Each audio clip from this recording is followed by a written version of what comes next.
بسم اللہ الرحمن الرحیم الحمد للہ رب العالمین والصلاة والسلام علی سید الانبیاء والمرسلین محمد وعلی آلہ وصحبہ اجمعین ومن تبعهم بإحسان إلى يوم الدین وبعد۔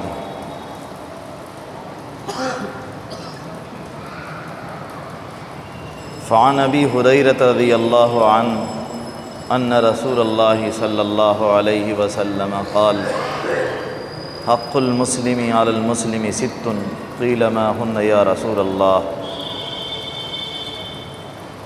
وفی هذا الحدیث وَإِذَا مَرِضَ فَعُدْهُ وَإِذَا مَاتَ فَاتَّبِعْهُ أَوْ كَمَا قَالَ رسول اللہ صلی اللہ علیہ وسلم۔ محترم بھائیوں، بزرگوں اور دوستوں، حقوق مسلم پر گفتگو چل رہی ہے کہ ایک مسلمان پر دوسرے مسلمان کا کیا حق ہے۔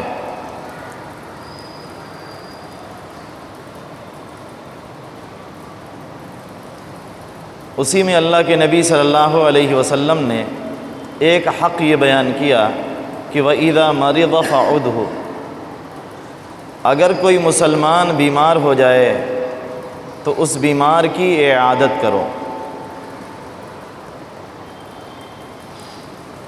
بیماری اللہ تبارک و تعالیٰ کی بہت بڑی نعمت ہے۔ صحت کے زمانے میں انسان اللہ تعالیٰ کی یاد سے غافل ہو جاتا ہے، اللہ تبارک و تعالیٰ کو ہی بھول جاتا ہے، دل میں سختی پیدا ہو جاتی ہے، قساوت پیدا ہو جاتی ہے۔ اور جب انسان بیمار ہوتا ہے، بیماریوں میں مبتلا ہوتا ہے، تو اس وقت اللہ تبارک و تعالیٰ کی طرف متوجہ ہوتا ہے۔ اس کی آنکھوں سے ذرا سا آنسو نکل جائے تو اللہ تبارک و تعالیٰ اس کی ساری گناہوں کو معاف کر دیا کرتے ہیں۔ اس لیے بیماری اللہ تبارک و تعالیٰ کی بہت بڑی نعمت ہے۔ اگر بیماری کے زمانے میں صبر کیا جائے، جزا فضا نہ ہو، انسان یہ نہ کہے کہ بیمار ہونے کے لیے میں ہی تھا، یہ بیماری مجھے ہی کیوں لگی۔ اگر انسان جزا فضا نہیں کرتا بلکہ صبر کرتا ہے تو اللہ تبارک و تعالیٰ اسے بہت زیادہ اجر عطا فرماتے ہیں اور اس کی ساری گناہوں کو معاف کر دیا کرتے ہیں۔ حدیث میں آیا ہے، اللہ کے نبی صلی اللہ علیہ وسلم نے ارشاد فرمایا کہ کسی مسلمان کو کوئی تکلیف پہنچے، کوئی غم لاحق ہو جائے، کسی فکر میں مبتلا ہو جائے، کوئی تکان لگ جائے، یہاں تک کہ کوئی کانٹا ہی مسلمان کو چبھ جائے، تو اللہ تبارک و تعالیٰ اس کے ذریعے سے اس کی گناہوں کو معاف کر دیا کرتے ہیں۔ تو بیماری بئی طور اللہ تبارک و تعالیٰ کی بہت بڑی نعمت ہے کہ بیماری کے زمانے میں انسان اللہ تبارک و تعالیٰ کو یاد کرتا ہے، اللہ تبارک و تعالیٰ کی دی ہوئی اس تکلیف پر وہ صبر کرتا ہے تو اس کو اجر ملتا ہے۔ بیماری کے زمانے میں اس کے لیے نماز پڑھ پانا مشکل ہے، بیٹھے بیٹھے نماز پڑھ رہا ہے، اشارے سے نماز ہو رہی ہے۔ صحت کے زمانے میں مسجد آتا تھا، کھڑے ہو کر نماز پڑھتا تھا، اللہ تبارک و تعالیٰ اسے وہی اجر عطا فرماتے ہیں جو صحت کے زمانے میں وہ نماز پڑھا کرتا تھا۔ اس لیے بیماری ہر طور پر اللہ تبارک و تعالیٰ کا بہت بڑا انعام ہے، اللہ تبارک و تعالیٰ کا بہت بڑا فضل ہے۔ شریعت میں حکم ہے کہ جب کوئی شخص بیمار ہو جائے، اللہ کے نبی صلی اللہ علیہ وسلم اس حدیث میں بھی ترغیب دے رہے ہیں اور بہت ساری احادیث ہیں کہ اذا مرض فعدہ، جب کوئی مسلمان بیمار ہو جائے تو اس مسلمان کی اعادت کرو۔ اس سلسلے میں علماء کا اختلاف ہے کہ اعادت کرنا واجب ہے یا مستحب ہے۔ واجب ہو یا مستحب ہو، بہرحال شریعت میں عیادت کے بڑے فضائل بیان کیے گئے ہیں اور بہت ساری ترغیبی روایات آئی ہیں۔ وَإِذَا مَرِضَ فَعُدْهُ، جب کوئی مسلمان بیمار ہو جائے تو اس کی عیادت کرنے کے لیے جاؤ۔ عیادت کرنے کے لیے کب جائے؟ حضرت انس بن مالک رضی اللہ تعالیٰ عنہ نے ایک حدیث میں بیان فرمایا کہ جناب نبی کریم صلی اللہ علیہ وسلم کسی مریض کی عیادت کے لیے 3 دن سے پہلے تشریف نہیں لے جاتے تھے۔ یعنی کسی بیمار کے بارے میں سنا کہ وہ بیمار ہے تو 3 دن اگر گزر گئے تو اللہ کے نبی صلی اللہ علیہ وسلم اس کی عیادت کے لیے تشریف لے جاتے تھے۔ یہ اللہ کے نبی صلی اللہ علیہ وسلم کا معمول تھا اور عمل تھا۔ آپ کے یہاں مسجد میں یہ معمول تھا کہ مسجد میں جتنے نماز پڑھنے والے لوگ ہیں، اگر 3 دن کوئی صحابی حاضر نہیں ہوا تو نبی کریم صلی اللہ علیہ وسلم فرماتے کہ فلاں نظر نہیں آ رہا ہے، کہاں گیا، کیا بات ہے؟ تو اگر بتلایا یہ جاتا کہ یا رسول اللہ وہ بیمار ہیں تو نبی کریم صلی اللہ علیہ وسلم ان کی عیادت کے لیے تشریف لے جاتے۔ یہ نبی کریم صلی اللہ علیہ وسلم کا معمول تھا۔ اللہ کے نبی صلی اللہ علیہ وسلم نے فضائل بھی بہت سارے بیان فرمائے مریض کی عیادت پر۔ بیمار کی عیادت پر ہمیں کیا ملے گا؟ ایک حدیث میں بیان کیا گیا، اللہ کے نبی صلی اللہ علیہ وسلم ارشاد فرماتے ہیں کہ اگر کوئی شخص کسی مسلمان کی عیادت صبح کو کرتا ہے تو شام تک 70,000 فرشتے اس کے لیے دعائے رحمت کرتے ہیں، اور کسی نے شام کو کسی مریض کی عیادت کی تو 70,000 فرشتے صبح تک اس کے لیے دعائے مغفرت کرتے ہیں اور اس کے لیے جنت کا باغ لکھ دیا جاتا ہے۔ تو مریض کی عیادت کرنے پر اتنے سارے فرشتے اس کے لیے دعائے مغفرت کرتے ہیں، رحمت کی دعا کرتے ہیں۔ اب ہم میں سے کون نہیں چاہے گا کہ ہمارے لیے بھی فرشتے رحمت کی دعا کریں؟ اس لیے اگر کسی مسلمان کی بیماری کی خبر ملے تو ہمیں عیادت کے لیے ضرور جانا چاہیے، لیکن عیادت کے کچھ آداب بیان کیے گئے ہیں۔ مریض کے پاس جائیں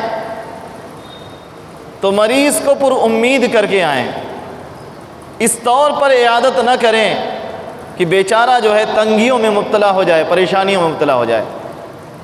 حضرت عمر بن عبدالعزیز رحمہ اللہ بیمار تھے، ایک شخص جو ہے ان کی عیادت کے لیے آیا۔ عمر بن عبدالعزیز رحمہ اللہ کو آپ جانتے ہیں، ان کو 5واں خلیفہ راشد کہا جاتا ہے، بڑے عادل اور منصف تھے۔ بیمار ہوئے تو ان کی بیماری میں عیادت کرنے کے لیے ایک شخص آیا اور آ کر کہنے لگا کہ آپ جس بیماری میں مبتلا ہیں اس بیماری میں کسی کو شفا نہیں ملتی ہے، کوئی ٹھیک نہیں ہوتا۔ حضرت عمر بن عبدالعزیز رحمہ اللہ اس پہ ناراض ہوئے اور کہا کہ اس کو میری مجلس سے نکال دو، اس کو یہاں سے روانہ کر دو اور آئندہ میرے پاس مت آنا۔ مریض کی اس طرح عیادت نہیں کی جاتی، بلکہ مریض کے لیے تسلی بھرے کلمات کہے جاتے ہیں۔ حضرت نبی کریم صلی اللہ علیہ وسلم ایک عربی بوڑھے کی عیادت کے لیے تشریف لے گئے۔ جب ان کے یہاں گئے، دیہاتی تھے، آپ اس کی عیادت کے لیے تشریف لے گئے۔ آپ علیہ الصلوۃ والسلام نے فرمایا لا باس طہور انشاءاللہ، پریشانی کی کوئی بات نہیں ہے، انشاءاللہ آپ کی بیماری آپ کی گناہوں کی پاکی کا ذریعہ ہوگی، آپ اس کے ذریعے سے گناہوں سے پاک صاف ہو جائیں گے۔ تو وہ بوڑھے آدمی زیادہ ہی بیمار تھے، وہ کہنے لگے بل حمّت تفور تزیر القبور، بلکہ اے اللہ کے رسول صلی اللہ علیہ وسلم مجھے بہت تیز بخار ہو رہا ہے اور قریب ہے کہ میں قبر میں چلا جاؤں۔ تو اللہ کے نبی صلی اللہ علیہ وسلم نے فرمایا فنعم اذن، تب تو ہاں تم جیسا کہو ایسا ہی ہے۔ تو مریض کی عیادت کے لیے جائیں تو یہ نہ کہیں کہ اس بیماری سے کوئی بچ نہیں پاتا، بس آپ کے جانے کا وقت آ گیا۔ اللہ کے نبی صلی اللہ علیہ وسلم نے کسی صحابی سے کبھی بھی اس طریقے سے نہیں فرمایا۔ آپ عیادت کرنے کے لیے جاتے تو بڑے اچھے کلمات کہتے۔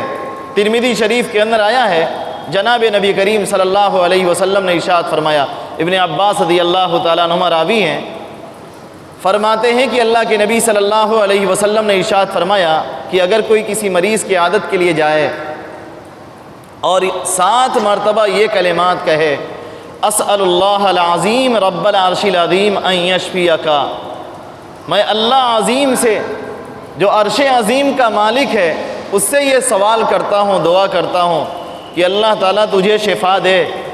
جب کوئی شخص یہ کلمات کہتا ہے تو اگر اس کی موت نہیں آئی، اس کی موت کا وقت ابھی نہیں ہوا ہے، تو اللہ تبارک و تعالیٰ اسے ضرور عافیت عطا فرماتے ہیں، شفا دے دیا کرتے ہیں۔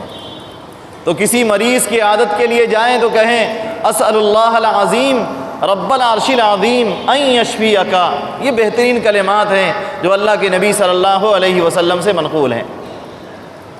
اسی طرح نبی کریم صلی اللہ علیہ وسلم کبھی کسی مریض کی عیادت کے لیے تشریف لے جاتے تو فرماتے اذھب الباس رب الناس، اے لوگوں کے پروردگار اس کی تکلیف کو دور فرما دیجئے۔ اذھب الباس رب الناس اشفی انت الشافی، اے اللہ آپ شفا دے دیجئے اور شفا دینے والے آپ ہی ہیں، لا شافی الا انت، آپ ہی شفا دینے والے ہیں، آپ کے سوا کوئی اور شفا دینے والا نہیں ہے۔ اشفی شفاء لا یغادر سقما، اے اللہ اس بیمار کو ایسی شفا عطا فرمائیے کہ کوئی بیماری نہ چھوڑیے، بالکل مکمل اس کو بیماری سے پاک کر دیجئے۔ تو یہ نبی کریم صلی اللہ علیہ وسلم کا انداز تھا کہ 3 دن کے بعد عیادت کے لیے جاتے۔ اب پتہ چلا کوئی مریض آپریشن روم سے باہر آیا، ابھی وہ معلوم نہیں کس تکلیف میں ہے، فوراً اس کے یہاں ہم نے بھیڑ لگا دیا، اس کو تکلیف ہوگی، اس لیے فوراً عیادت نہیں کرنی چاہیے۔ گھر کے لوگ دیکھ ریکھ کرتے ہیں، تھوڑا سا انتظار کر لینا چاہیے۔ حضرت انس بن مالک رضی اللہ تعالیٰ عنہ کی روایت میں نے سنائی کہ آپ علیہ الصلاۃ والسلام کا معمول یہ تھا کہ 3 دن کے بعد عیادت کے لیے تشریف لے جاتے تھے، اور عیادت کرنے والے جس مریض کے پاس عیادت کرنے کے لیے جائیں وقت دیکھ کر جائیں۔ پتہ چلا کہ آپ رات میں عشاء کے بعد دیر سے پہنچ گئے، مریض لوگ جلدی سو جاتے ہیں، آپ کے جانے سے اس کو تکلیف ہوگی، پریشانی ہوگی۔ دوپہر کو آرام کا وقت ہے، آرام کے وقت میں مریض کے پاس جائیں گے تو اس کو تکلیف ہوگی، تو دوپہر میں نہ جائیں، جو مناسب وقت ہو۔ صبح کا وقت سب سے زیادہ مناسب ہوتا ہے، صبح جو ہے مریض کی عیادت کر لیجئے، صبح کا وقت مریض کی عیادت کے لیے بہترین قرار دیا گیا ہے کہ صبح میں مریض چاقو چوبند ہوتا ہے، رات میں وہ سویا ہے، آرام کیا ہے، اس لیے اس وقت جو ہے صبح کی ملاقات بہتر ہوتی ہے۔ اور مریض کی عیادت کے لیے جائیں تو اس کے پاس دیر تک نہ بیٹھیں۔ کچھ لوگ بہت دیر تک جا کر مریض کی عیادت میں جاتے ہیں، بہت دیر تک بیٹھ جاتے ہیں۔ ایک بزرگ جو ہے بیمار ہوئے اور ان کی عیادت کے لیے بہت زیادہ لوگ جانے لگے۔ ایک صاحب بیٹھے ہوئے تھے اور وہ کافی دیر سے بیٹھے ہوئے تھے، وہ بزرگ کہنے لگے کچھ لوگ ایسے ہوتے ہیں کہ عیادت کے لیے آتے ہیں اور بہت دیر تک رک جاتے ہیں، جلدی ان کو کرنا چاہیے۔ تو کہنے لگے حضرت آپ بالکل ٹھیک فرما رہے ہیں۔ تو حضرت نے فرمایا کہ ٹھیک ہے، باہر جاؤ اور جانے کے بعد دروازہ باہر سے بند کر دینا، یعنی تم بھی بہت دیر سے بیٹھے ہوئے ہو۔ کوئی بہت ہی قریبی دوست ہو جس سے بہت زیادہ بے تکلفی ہو اور پاس بیٹھنے سے سکون ملتا ہو، ایسے لوگوں کو تو دیر تک بیٹھنے کی اجازت ہے، دیر تک بیٹھ جائیں، لیکن عام لوگوں کے لیے حکم یہی ہے کہ جلدی سے جائیں اور عیادت کر کے واپس آ جائیں۔ عیادت کرنے میں بہت زیادہ وقت نہیں لینا چاہیے۔ مریض کے پاس عیادت کرنے کے لیے جائیں تو تسلی بھرے کلمات کہنے کے ساتھ ساتھ مریض سے دعا کی بھی درخواست کریں۔ اللہ کے نبی صلی اللہ علیہ وسلم نے حدیث میں ارشاد فرمایا کہ مریض جب اپنی بیماری کے زمانے میں کسی کے لیے دعا کرتا ہے تو اس کی دعا فرشتوں جیسی دعا ہے۔ جیسے فرشتے اگر کسی کے لیے دعا کریں تو وہ دعا ضرور قبول ہوتی ہے، اگر مریض بھی کسی کے لیے دعا کرے تو اللہ تبارک و تعالیٰ اس کی دعا کو ضرور قبول کرتے ہیں۔ تو اس لیے مریض کے پاس جائیں تو کہیں آپ ہمارے لیے دعا فرمائیے گا، میرے لیے دعائے مغفرت فرما دیں، یا اور کسی دعا کی درخواست کر دیں۔ مریض کا دعا کرنا بہت زیادہ پسندیدہ عمل ہے۔ بہرحال حقوق میں سے ایک اہم حق یہ ہے کہ مریض کی عیادت کی جائے۔ اگر مریض جزا فضا کر رہا ہے تو اس کو صبر کی تلقین کی جائے۔ بیماری کے زمانے میں جزا فضا کرنا جائز نہیں ہے۔ اگر بیماری کے زمانے میں زیادہ جزا فضا کی جائے تو یہ اللہ تبارک و تعالیٰ سے شکایت ہے۔ جزا فضا کیا ہے؟ علماء نے لکھا ہے کہ جزا فضا یہ ہے کہ کہے کیا یہ بیماری دینے کے لیے میں ہی تھا؟ اللہ تعالیٰ کو میں ہی ملا تھا کہ مجھے یہ بیماری دیتے؟ میں نے کون سا ایسا گناہ کر دیا تھا کہ اللہ تعالیٰ نے مجھے یہ بیماری دے دیا؟ اس طرح کے کلمات کہنا یہ جزا فضا کی قبیل سے آتا ہے۔ علماء نے خاص اس موضوع پر کتابیں لکھی ہیں اور اس میں صبر کرنے پر بڑی فضیلت بیان کی ہے۔ علماء نے یہ لکھا ہے کہ کون سی بیماری انسان کے لیے گناہوں سے پاکی کا ذریعہ بنے گی۔ اس بحث میں یہ اہم مضمون بیان کیا گیا ہے کہ اگر کسی بیماری میں انسان جزا فضا نہیں کرتا بلکہ صبر کرتا ہے تو اللہ تبارک و تعالیٰ اس کو اس بیماری کے ذریعے سے تمام گناہوں سے پاک کر دیا کرتے ہیں۔ اس لیے بیماری اللہ تبارک و تعالیٰ کا مہمان ہے۔ اگر بیماری آ جائے تو اس پہ جزا فضا نہ کیا جائے، خندہ پیشانی سے صبر کے ساتھ اس کو برداشت کیا جائے۔ باقی اللہ تبارک و تعالیٰ سے دعائیں کی جائیں، اے اللہ مجھے شفا عطا فرما دے۔ اور ہم بھی کسی مریض کی عادت کے لیے جائیں تو ہم بھی اس کے لیے دعا کریں، غائبانہ بھی دعا کریں، سامنے بھی دعا کریں۔ اور اگر بیمار ایسا کہ اس کے لیے علاج معالجے کی ضرورت ہے اور اس کے پاس پیسوں کا انتظام نہیں ہے تو یہ اس کی مدد کرنے کا بہترین وقت ہے۔ چپکے سے آپ اس کی مدد کیجئے۔ کوئی بہت ضعیف مریض ہے، کمزوری کافی ہے، بہت آسان ہے، 500 روپے کا ایک ڈبہ جو ہے خمیرہ ابریشم کا تقریباً ملتا ہے، گئے لیا، لے جا کر کے مریض کو دے دیا، کھائے گا، آپ کو دعائیں دے گا۔ عیادت کرنے کا ایک یہ بھی طریقہ ہے۔ مریض کے بارے میں معلوم ہے کہ اس کو کوئی چیز بہت زیادہ پسند ہے، اگر میں کھلاؤں گا تو اس کو خوشی ہوگی، لے گئے اچھی چیز پھل خریدا، لے جا کر کے اس کو دے دیا جو مریض کھا سکتا ہے، آپ کے لیے دعائیں دے گا۔ چپکے سے غریب ہے، چپکے سے کچھ پیسے آپ نے پکڑا دیے جس کے ذریعے سے اس کی ضرورتیں پوری ہوں گی۔ یہ بہترین صورتیں ہیں مریض کی عادت کرنے کی۔ اللہ تبارک و تعالیٰ تمام بیماروں کو شفا عطا فرمائے اور اللہ تبارک و تعالیٰ ہمیں ان حقوق پر عمل کرنے کی توفیق عطا فرمائے۔ جناب نبی کریم صلی اللہ علیہ وسلم نے ایک حق اور بیان فرمایا۔ آپ نے فرمایا وَإِذَا مَاتَ فَاتَّبِعْهُ، اگر کوئی مسلمان انتقال کر جائے، کسی مسلمان کی وفات ہو جائے تو اس کے جنازے میں شرکت کرو۔ حضرت عائشہ رضی اللہ تعالیٰ عنہ کے پاس ایک شخص حاضر ہوا، کہنے لگا اماں جان میرے اندر ایک بیماری ہے اور میں چاہتا ہوں اس بیماری سے مجھے نجات مل جائے۔ حضرت عائشہ رضی اللہ تعالیٰ عنہ نے پوچھا کون سی بیماری ہے؟ وہ شخص کہنے لگا میری بیماری یہ ہے کہ میرا دل بہت سخت ہے، میرے دل میں سختی بہت زیادہ ہے۔ دل کی سختی اگر جانچنا ہو کہ میرا دل بہت سخت ہے، اگر اللہ کے سامنے ہاتھ اٹھانے پر کبھی آنکھوں سے آنسو نہ گرتا ہو تو سمجھ جائیے دل بہت زیادہ سخت ہے۔ کسی کے انتقال پر آنکھوں سے آنسو نہ گرتا ہو تو سمجھ جائیے کہ میرا دل بہت زیادہ سخت ہو گیا ہے۔ باپ کا انتقال ہو گیا، ماں کا انتقال ہو گیا، بھائی مر گیا، بیٹے کا انتقال ہو گیا، آنکھیں ہیں کہ خاموش ہیں، بہہ نہیں رہی ہیں، سمجھ جائیے کہ دل میرا سخت ہے۔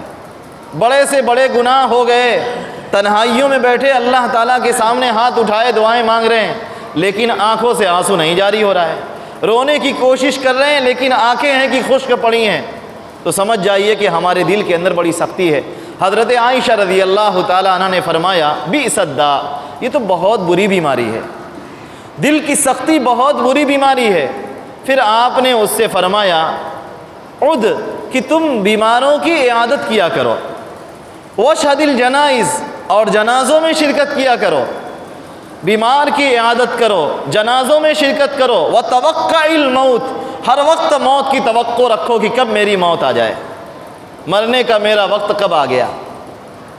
اگر یہ تین چیزیں انسان کر لے تو دل کی سختی جو ہے دور ہو جائے گی۔ حضرت عائشہ رضی اللہ تعالیٰ عنہ فرماتی ہیں تو جنازے میں شرکت کرنا یہ بھی ایک حق ہے۔ ہمارے مبارک پور میں صرف رشتہ داروں اور پڑوسیوں کے جنازے میں شرکت کا ماحول بن گیا ہے، یا دوست احباب اقربا اعزا۔ یہی وجہ ہے کہ مبارک پور میں جو برادریاں چھوٹی ہیں، انصاری برادری سے تعلق نہیں رکھتے، ان کے جنازے میں مجمع بہت کم ہوتا ہے، ایک دو جنازہ نہیں، دسیوں جنازے میں میں نے شرکت کیا، میں نے دیکھا کہ بہت کم لوگ ہیں، اور اس کی وجہ یہی ہے کہ اس برادری کے پاس اقربا اعزا کم ہیں، تو ان کے جنازے میں بھی شرکت کم ہوتی ہے۔ آپ چلے جائیے بغل میں پڑوس میں جہانہ گنج ہے، خیر آباد چلے جائیے، ولید پور بھیرا چلے جائیے، ہم لوگ کا ہر جگہ جانا ہوتا ہے، بڑا بڑا مجمع ہوتا ہے۔ ہمارے یہاں زیادہ مصروف لوگ ہیں، ایسا محسوس ہوتا ہے کہ لوگوں کے پاس مصروفیت زیادہ ہے، اس لیے جنازے میں شرکت نہیں ہوتی ہے۔ جناب نبی کریم صلی اللہ علیہ وسلم نے ارشاد فرمایا کہ مرنے والے مسلمان کا یہ حق ہے کہ اس کے جنازے میں شرکت کی جائے۔ وَإِذَا مَاتَ فَاتَّبِعْهُ، جب کسی کا انتقال ہو جائے تو اس کے جنازے میں شرکت کرو۔ اس جنازے میں شرکت سے کیا ملے گا؟ فرمایا جناب نبی کریم صلی اللہ علیہ وسلم نے اگر کوئی مسلمان کسی مسلمان کے جنازے میں شریک ہوا تو لوٹے گا تو اس کو 1 قیراط اجر ملے گا، اور اگر مٹی بھی اس نے دیا تو اس کو پھر 1 قیراط اور اجر ملے گا۔ پوچھا گیا یا رسول اللہ قیراط کیا چیز ہے؟ ایک حدیث سے فرمایا اللہ کے نبی صلی اللہ علیہ وسلم نے احد پہاڑ کے برابر، اور دوسری حدیث سے فرمایا جبلین عظیمین، یہ 2 بڑے پہاڑ ہیں، یعنی اللہ تبارک و تعالیٰ اتنا ثواب عطا فرماتے ہیں کہ 2 پہاڑ کے برابر ہوتا ہے۔ اور ایک اہم بات یہ ہے اگر دوسروں کے جنازے میں آپ زیادہ سے زیادہ شرکت کریں گے، اگر آپ کا انتقال ہوا تو آپ کے جنازے میں بھی لوگ زیادہ سے زیادہ شرکت کریں گے۔ اگر آپ دوسروں کے جنازے میں شریک نہیں ہوتے تو عام لوگ بھی آپ کے جنازے میں شریک نہیں ہوں گے۔ اس لیے ہمیں چاہیے کہ جب کسی کے انتقال کی خبر ملے اس دن اپنے اوقات کم از کم 1 گھنٹہ کے لیے فارغ کریں، جنازے میں شریک ہوں، مٹی دیں، اور اس کے بعد اس کے لیے دعائے مغفرت کر کے واپس آئیں۔ اللہ تبارک و تعالیٰ مجھے اور آپ کو ان حقوق پر عمل کرنے کی توفیق عطا فرمائے۔ وآخر دعوانا الحمد للہ رب العالمین۔